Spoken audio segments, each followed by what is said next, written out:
I suppose it's hard for any of you back here to realize Kurt and I have really ever had any kids. 3 years into, both girls. We had a nice little house in Goldfield. We were very respectable folks then.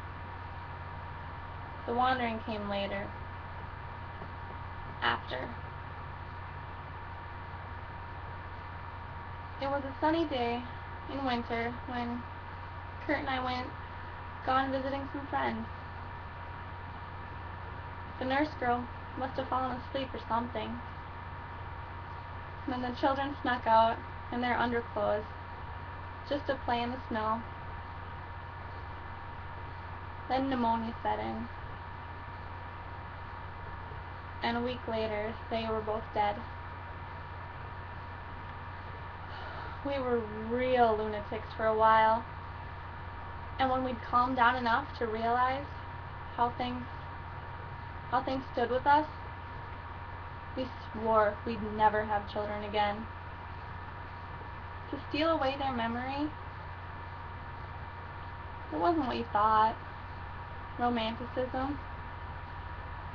That set Kurt wandering. And me with him. It was a longing to lose ourselves, to forget. He flung himself with all of his power into every new study that interested him. He couldn't keep still, mentally or bodily.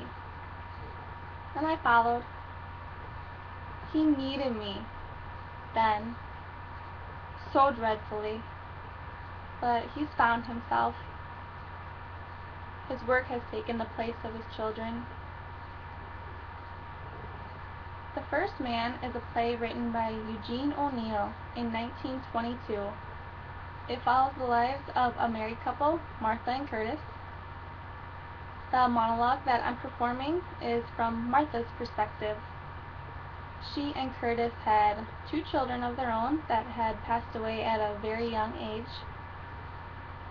They both agreed that they would move on with their lives and not try for any more children. However, Martha is having second thoughts, and this next is how she is explaining herself to her husband. You must make allowances for me, Kurt, and forgive me. I am getting old. No, it's the truth. I've reached a turning point. Will you listen to me, to my side of it? Try to see it with sympathy, with true understanding, forgetting about your work for the moment. I have to confess, frankly, during the past 2 years I've felt myself feeling as if I wasn't complete. I try my best to conceal it from you.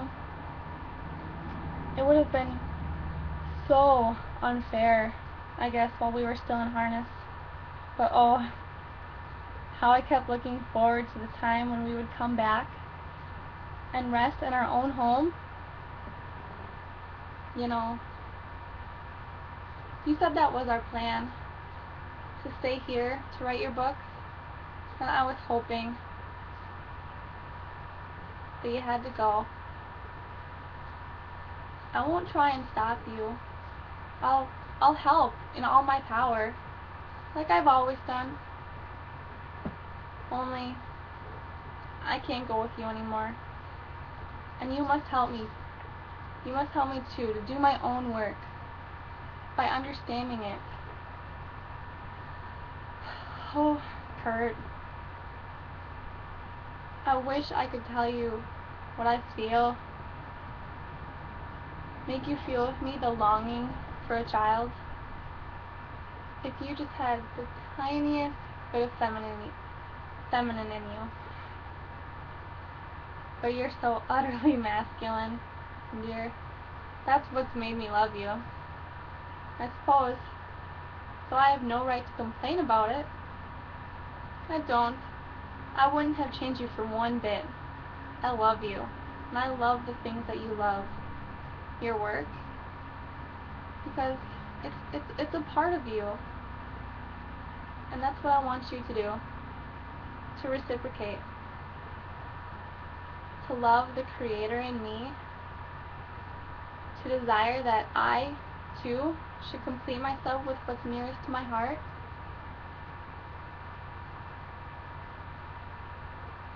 After all, your work is yours, not mine.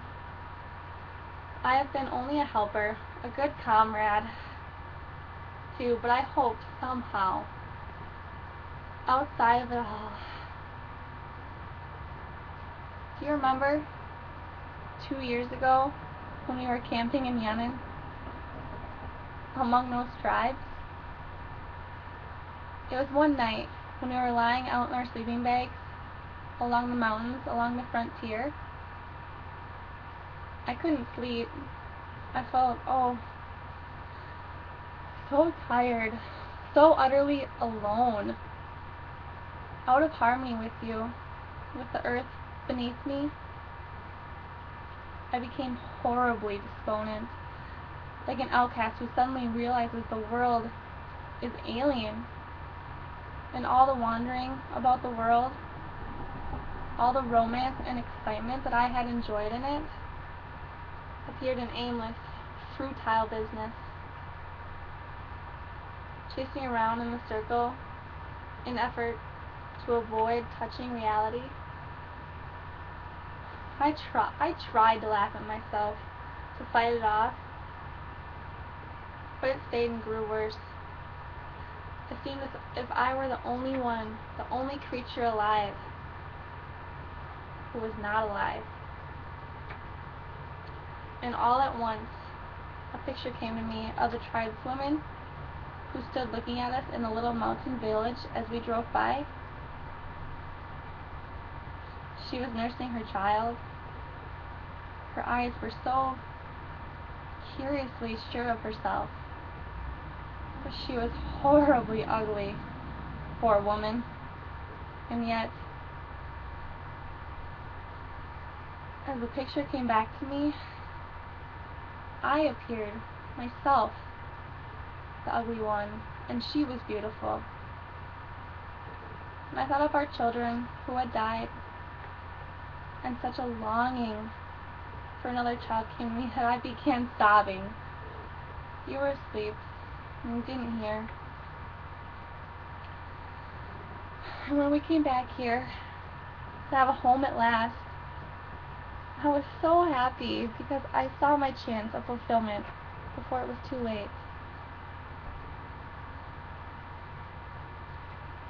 Now can you understand, dear? Can you?